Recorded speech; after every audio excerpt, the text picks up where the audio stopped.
का टॉपिक बहुत ही सिंपल सा, बहुत ही प्यारा सा है। क्या है कि आइसोबारिक प्रोसेस क्या होती है। पहली बात, इसको वर्ड को समझिए, आइसोबार। अब देखिए, बार जो वर्ड है वो लिया गया है प्रेशर की यूनिट से। प्रेशर की यूनिट क्या होती है हमारे पास? बार। तो हम इसको आइसो मतलब हमारे पास जब कोई कांस्टेंट वैल्यू, और बार मतलब उसका प्रेशर से रिलेटेड। जब कोई गैस हम उसके ऊपर स्टडी करना चाहते हैं उसके प्रेशर को कांस्टेंट रख के। अब ये मतलब नहीं समझ आता कि प्रेशर को कांस्टेंट रख के हम क्या कर सकते हैं, उससे क्या चेंजेस आ जाएंगे। तो हम देखते हैं, तो यहाँ पे सिंपल सी बात हमारे पास, यहाँ पे मान लीजिए मेरे पास कोई गैस है, इसके अंदर कोई कंटेनर के अंदर मैंने गैस डाल दी। अब ये जो गैस है इसको मैं प्रेशर कांस्टेंट करना चाहता हूं। यहां पे देखेंगे प्रेशर मैंने कांस्टेंट कर दिया।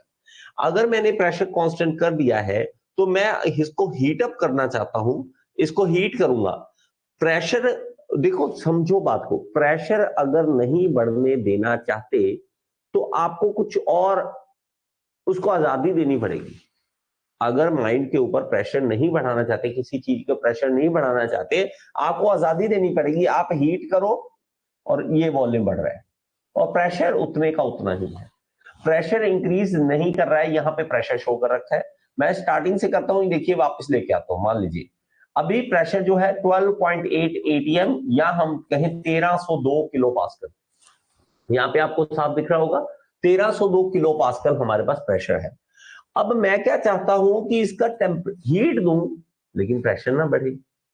देखो मैं आपको सिंपल से एग्जांपल देता हूं। ये मान लीजिए कि आपके घर में छोटा सा बच्चा है, वो अभी 2 साल का है, 2 ईयर का है। वो बड़ा होगा, ठीक है, वो बड़ा होगा, उसके पास एनर्जी आएगी। और अगर आप चाहते हो कि उसको एनर्जी, उसका प्रेशर ना बढ़ाए, दिमाग के ऊपर प्रेशर ना बढ़े, तो आपको उसको आजादी देनी पड़ेगी। पहले कहेंगे घर के अंदर रहे, फिर कहेंगे गली के अंदर रहे, फिर कहेंगे मोहल्ले के अंदर रहे, फिर हम कहेंगे कम से कम शहर के अंदर रहे। तो धीरे धीरे वॉल्यूम बढ़ते देना देंगे, कोई बात नहीं, कोई बात नहीं, यहां तक जा सकता है।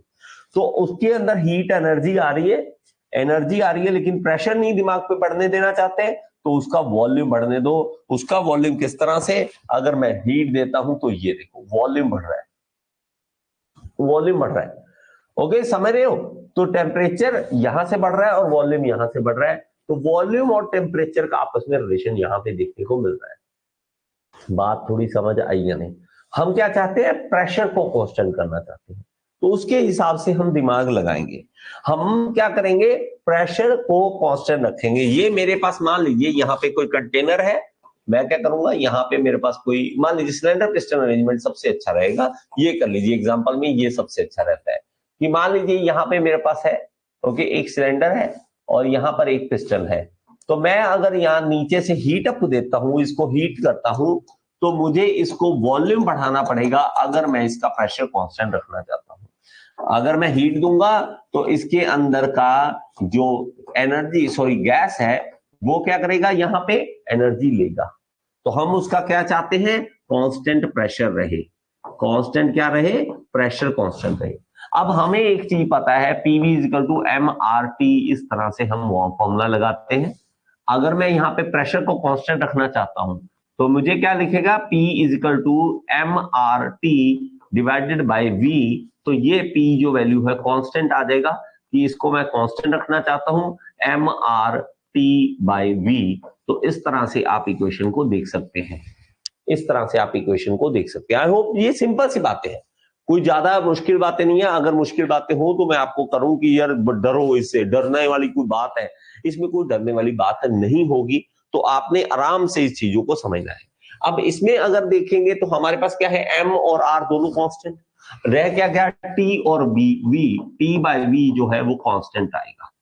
मतलब इन दोनों का रेशो कांस्टेंट रहेगा।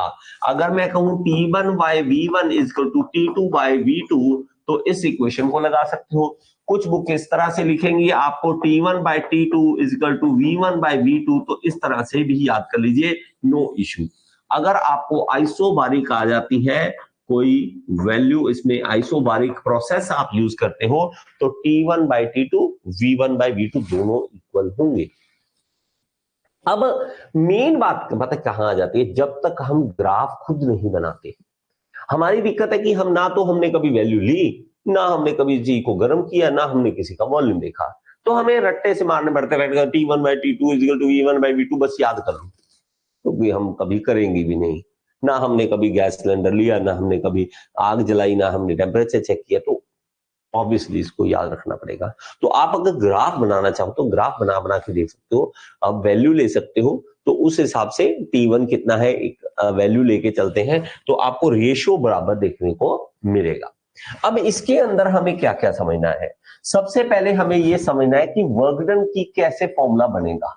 वर्क डन का फॉर्मूला कैसे बनेगा जब आइसोबारिक प्रोसेस होगी, तो वर्क डन इसके अंदर प्रोसेस के अंदर हम क्या कहेंगे, V इस तरह से 1 से लेके 2 तक PdV, PdV, PdV का मतलब हमारे पास प्रेशर और वॉल्यूम का चेंज।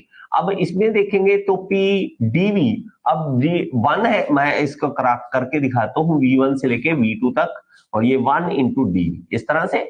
अब मेरे पास क्या आ जाएगा, P और 1 का मतलब 1 इंटू dV क्या आ गया, V आ गया, तो इसका V1 V2। अब यहां पे क्या आ जाएगा, upper limit minus lower limit, तो V2 माइनस V1, बस ठीक है, V2 माइनस V1, तो ये upper limit minus lower limit. तो वर्क डन का फॉर्मूला इस तरह से आप इसको यूज करोगे। इसको स्पेशल लिख लीजिए कि अगर मेरे पास आइसोबारिक प्रोसेस आएगी तो मैं वर्क डन का फॉर्मूला कैसे लगाऊंगा, कैसे लगाऊंगा। जल्दी से इसको लिख लीजिए प्लीज, जो भी लाइव है जी, गुड मॉर्निंग बच्चे, जो भी लाइव है बच्चे वो सारे लिख लीजिए, जो भी लाइव आते हैं बहुत अच्छा है, आप पढ़िए। ओके, मेरे से जो जो क्वेश्चन पूछना चाहते हैं आप पूछ सकते हैं, नो इशू, कोई इशू यहाँ पे नहीं आने वाला। ओके, इसमें और क्या आएगा, आपको हीट ट्रांसफर का पूछेगा, आपको क्या पूछेगा नेक्स्ट, हीट ट्रांसफर, कि हीट ट्रांसफर का फॉर्मूला आप कौन सा यूज करेंगे। तो उसके केस में आप क्या करेंगे, Q is equal to mCp delta T, ये फॉर्मूला आप यूज करेंगे। देखिए Cp क्या है, Cp हमारे पास specific heat at constant pressure, m उसका मास का, कितना मास है आपका गैस का, टेम्परेचर का चेंज, डेल्टा T है टेम्परेचर का चेंज, तो आप Q का फॉर्मूला जो है वो इस तरह से यूज करेंगे। आपको कुछ बातें खास खास है, वो खास खास बातें आप लिख लीजिए, इससे ज्यादा आपको पूछने की मतलब आपको टेंशन लेने की जरूरत नहीं पड़ेगी कि सर ये भी पूछना है, हमें जो जो बातें इंपॉर्टेंट है वो आपको लिखा देते हैं। इसके बाद नेक्स्ट हमारे पास आ जाएगा change in internal energy, internal energy, internal energy. अब इंटरनल एनर्जी का जो चेंज है उसके लिए इसके अंदर जो फॉर्मूला आपने यूज करना है, डेल्टा यू कैसे निकालना है, तो mCV डेल्टा टी, इसके अंदर हम देखेंगे mCV डेल्टा टी। अब यहाँ पे जो है वो कांस्टेंट वॉल्यूम पे हम देखेंगे, कैसे, क्योंकि इंटरनल एनर्जी का चेंज जो देखते हैं वो कांस्टेंट वॉल्यूम पे हम देखते होते हैं। ओके, ये हो गया। इसके अलावा आपको वो पूछता है वो है चेंज इन एंथैल्पी, कि एंथैल्पी का चेंज कैसे आएगा, चेंज इन एंथैल्पी, कि एंथैल्पी का चेंज, एंथैल्पी का चेंज, इसके अंदर फॉर्मूला डेल्टा H जो है वो अगेन mCp डेल्टा T आएगा, mCp डेल्टा T आएगा। लिखते जाइए जल्दी से जल्दी, क्विक क्विक लिखते जाइए इसको, आपने जल्दी से जल्दी इस चीज को लिख लेना है, आगे चलिए, मैं लिखते जाइए, समझाऊंगा मैं आगे, चीजें जो है वो इंपॉर्टेंट क्या है उसके अंदर हम समझेंगे। अब प्रेशर के अंदर अगर आप कांस्टेंट प्रेशर की बात करते हैं तो इसके अंदर आपको एक थर्मोडायनेमिक्स का फर्स्ट लॉ अप्लाई करना है, कैसे, apply first law, apply first law of thermodynamics, first law of thermodynamics.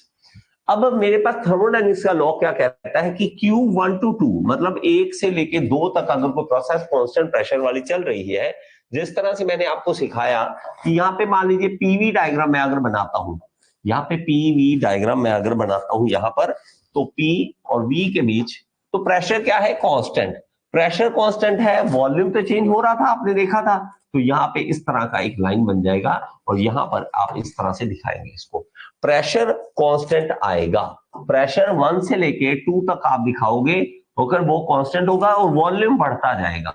मैं कहां दिखा रहा हूं, अगर मैं देखो, दिमाग को खोल के रखो, मैंने हीट दिया था तो वॉल्यूम क्या बढ़ रहा था, तो इसका एरो का ये मतलब क्या है कि हम हीट ऐड कर रहे हैं, हीट ऐड हो रही है इसके अंदर। अब हीट अगर ऐड होगी तो टेम्परेचर क्या होगा, अप जाएगा ना, टेम्परेचर बढ़ेगा। तो आप इस तरह से सब चीजें दिमाग में रखना कि किससे क्या हो रहा है। अब मैं अगर हीट डाल रहा हूं, हीट ऐड कर रहा हूं, यहां पे देखता हूं, देखो मैं अगर हीट वापस लेता हूं, छीनता हूं, देखो हीट छीनता हूं तो वॉल्यूम कम हो रहा है, टेम्परेचर कम हो रहा है। अगर मैं हीट ऐड करता हूं, देखो प्रेशर उतने का उतना, लेकिन वॉल्यूम बढ़ रहा है और टेम्परेचर भी बढ़ रहा है, टेम्परेचर भी बढ़ रहा है। तो आपको इस तरह से ये आइडिया भी लगा के रखने हैं। अगर मैं यही लाइन इस तरह से बना देता, देखो सिंपल सी बात है, अगर मैं इस तरह से लाइन बना देता और सिर्फ एरो जो है वो इस तरफ कर देता, इस तरफ एरो कर देता, तो इसका मतलब है कि ये हीट रिजेक्शन है। हीट रिजेक्शन का मतलब है हीट छीनी जा रही है, इससे सिस्टम से हीट बाहर जा रही है, हीट रिजेक्शन हो रही है। बात को समझे नहीं? इसी तरह से जैसे पीवी डायग्राम बनाया, आप पीटी डायग्राम भी बना सकते हो। पीटी मतलब प्रेशर और टेम्परेचर की बीच में डायग्राम बना सकते हो। आपने क्या करना है, प्रेशर कांस्टेंट रखना है, टेम्परेचर इंक्रीज करना है, टेम्परेचर इंक्रीज करते रहना है, प्रेशर हमारे पास इसी तरह से सेम बन जाएगा। पीटी डायग्राम हो जाएगा, वीटी डायग्राम हो जाएगा, जिसके बीच में आप बनाना चाहते हो, सिर्फ आपको पता होना चाहिए कि मैं कर क्या रहा हूं। अगर नहीं पता तो वो अलग बात है। ठीक है जी, चलिए Q1 to 2 मतलब 1 to 2 जो प्रोसेस हो रही है उसके अंदर क्या होता है, इंटरनल एनर्जी का चेंज 1 to 2, ठीक है, इंटरनल एनर्जी का चेंज जो है, और वो प्रोसेस 1 to 2 जो हो रही है, उस प्रोसेस के दौरान हम लिख देते हैं 1 to 2 प्लस वर्क डन हमारा हो रहा है 1 to 2, जो भी हमारा वर्क डन होगा। एक से लेके दो प्रोसेस जो प्रोसेस हम कर रहे हैं वो वाली, इसको आप अगर स्क्रीनशॉट जो भी लेना चाहते हैं ले सकते हैं, ठीक है, जो अलाउड होगा। तो ये हमारे पास U2 माइनस U1 प्लस अब वर्क डन। अब देखो वर्क डन का वैल्यू अभी मैंने आपको लिखाया PV2 minus V1, PV2 minus V1, ये मैंने आपको अभी अभी लिखवाया था। Q1 to 2 प्रोसेस हमारी चल रही है ये। अब इसके अंदर से अगर मैं ये देखूं कि ये हमारे पास, जस्ट होल्ड ऑन, हाँ, U2 minus U1 plus PV2 minus PV1, इस तरह से लिख लेंगे। Q1 to 2 हमारी प्रोसेस इसी तरह से वैसी ही चल रही है। अगर U2 को मैं इसके साथ एडअप करूं, U2 को इसके साथ एडअप करूं, इसके साथ प्लस PV2, ये हमारी एक आ गई, और यहां से मैं अगर माइनस कॉमन निकालू यहां और यहां से माइनस कॉमन निकालू तो U1 plus PV1।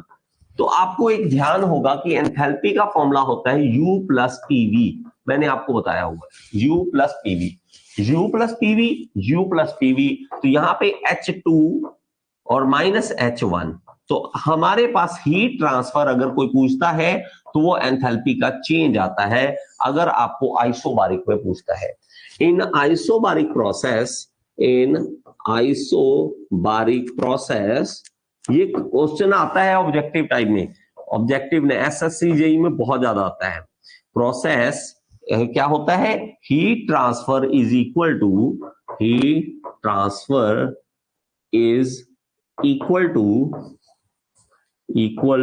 To enthalpy change. अगर आप एंथैल्पी का चेंज करेंगे तो इक्वल टू हीट ट्रांसफर होगा। मतलब आप जितनी भी हीट दे रहे हो वो उसकी एंथैल्पी को बढ़ा रहा है, वो उसकी एंथैल्पी को इंक्रीज कर रहा है। ये हमारा काम हो रहा है किसके अंदर, अगर हम कांस्टेंट प्रेशर आइसोबारिक प्रोसेस लगाते हैं। ओके, ये हो गया। अब हमारे पास आ जाता है कि चेंज इन एंट्रोपी कैसे आएगा। चेंज इन एंट्रोपी, इसका फॉर्मूला क्या होगा, इन एंट्रोपी, इसके लिए कौन सा फॉर्मूला आप यूज करेंगे। ठीक है जी, लिख लिया होगा जी। इसी तरह से एंट्रोपी की वैल्यू भी इसी तरह से आपको लिख लेनी है जी। ओके, समझ आ गया यहां तक। अब देखिए, अब मैं अगर क्या चाहता हूं कि मैं एंट्रोपी का चेंज देखूं, मैं क्या कहूंगा कि मैंने हीट डाली, कुछ हीट डाली तो कुछ टेम्परेचर चेंज होगा। मैं अगर कहता हूं कि थोड़ी सी हीट डालता हूं DQ, मैं कहता हूं छोटी सी हीट डालता हूं DQ, तो उसके कारण टेम्परेचर चेंज होगा, MCP dt, इस तरह से फॉर्मूला लगा देंगे। मतलब mCpdt का मतलब क्या है कि m mass of the gas है, Cp उसका कांस्टेंट प्रेशर के स्पेसिफिक हीट है, dt उसका टेम्परेचर का चेंज है। अगर मैं दोनों तरफ T से डिवाइड कर दूं, दोनों तरफ T से डिवाइड कर दूं, ओके, ये स्टेप मैं अगर लिखना चाहूं लिखूंगा divide both side by T, लेकिन मैं सीधा कर रहा हूं। ओके, उसके बाद क्या करता हूं, इंटीग्रेट कर देता हूं, इंटीग्रेशन कर देता हूं, इंटीग्रेट बोथ साइड दोनों तरफ इंटीग्रेशन कर दूंगा। ओके, तो हमारे पास क्या आ जाएगा, इस तरह से इंटीग्रेशन का साइन लगाएंगे, dq बाई टी, और यहां T1 से लेके T2 तक इसकी इंटीग्रेशन करेंगे, और यहां पे कहेंगे mCp dt अपॉन टी, और इसकी इंटीग्रेशन कर देंगे। ठीक है, और यहाँ पे हमारे पास dq का यहाँ पे T1 बाई T2 आएगा, T1 और T2 यहाँ पे नहीं, यहाँ पे नहीं, सॉरी, ठीक है, यहाँ पे नहीं आएगा। क्यों, कारण है उसका मैं अभी बताता हूं आपको। क्यों, क्योंकि हमारे पास जो है वो एंट्रोपी का चेंज आ जाएगा। क्यों, यहाँ पे dq बाई टी जो है वो एक्चुअली क्या है, ये एंट्रोपी बन जाता है, तो मैं इसको चेंज करके एंट्रोपी लिख देता हूं। ये क्या लिख दूंगा, एंट्रोपी, क्योंकि ये हमारे पास फॉर्मूला होता है क्या, ds जो है वो dq बाई टी होता है। ये हमारे पास फॉर्मूला हमें पता है, इसलिए हमने 1 से लेके 2 तक कर दिया। तो ये क्या आ जाएगा, S2 माइनस S1 मतलब डेल्टा S, इसका मतलब क्या है, ये डेल्टा S बन गया। तो ये हमारे पास ये क्या बन जाएगा, delta S is equal to mCp। अब देखो मेरे पास ये क्या है, 1 बाई टी, मैं इस तरह से लिख सकता हूं, इसको इस तरह से लिख सकता हूं, आपको साफ दिख जाएगा फिर 1 by T into D T, इस तरह से, वही बात है, सेम ही है। तो हमारे पास क्या आ जाएगा, लॉग टी बन जाएगा, ये बन जाएगा लॉग टी, और यहां से T1 से T2 तक हम जाएंगे, T1 से T2 तक जाएंगे। तो मेरे पास डेल्टा S क्या बन जाएगा, mCp log upper limit minus log lower limit, इस तरह से लिख देंगे। तो मेरे पास आ जाएगा delta S is equal to mCp log T2 upon T1, ये फॉर्मूला हमारे पास बन जाएगा। इसको लिख लीजिए, इसको लिख लीजिए, इस तरह से एंट्रोपी का फॉर्मूला हमारे पास आइसोबारिक में भी आ जाएगा, आइसोबारिक में भी आ जाएगा एंट्रोपी का फॉर्मूला। लिख लीजिए जल्दी से जल्दी से लिख लीजिए इसको।